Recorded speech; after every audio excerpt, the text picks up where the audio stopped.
السلام عليكم ورحمة الله وبركاته. محمد أبو تريكة بعد نهاية المباراة. الآن بكل صراحة كرة القدم لم تكن عادلة الليلة. برشلونة كان الأقرب للنهائي وكان يستحق أكثر من مجرد تصفيق. فضيحة تحكيمية تهز أوروبا، ظلم صارخ ضد برشلونة. في اللقطة التي سبقت هدف التعادل الثالث لإنتر ميلان، خطأ واضح من دومفريس لم يحتسبه الحكم.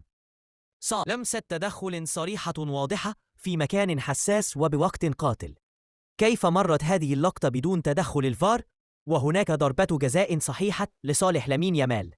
برشلونة لم يقص من دوري الأبطال، بل أقصي بالصافرة. جريمة تحكيمية حرمت فريقا كان الأحق الأقرب من الوصول إلى النهائي. كارثة بكل المقاييس، والتاريخ لن ينسى. هاي، مبروك لبرشلونة، مبروك لهذا الفريق وفليك على شخصية عظيمة ظهرت في أصعب اللحظات. لامين يامال، هذا الولد غير طبيعي في سن 17 فقط. نحن أمام ظاهرة كروية لن تتكرر كثيرا، لكن انتظروا الموسم القادم لأن هذا الفريق قادم بقوة مرعبة.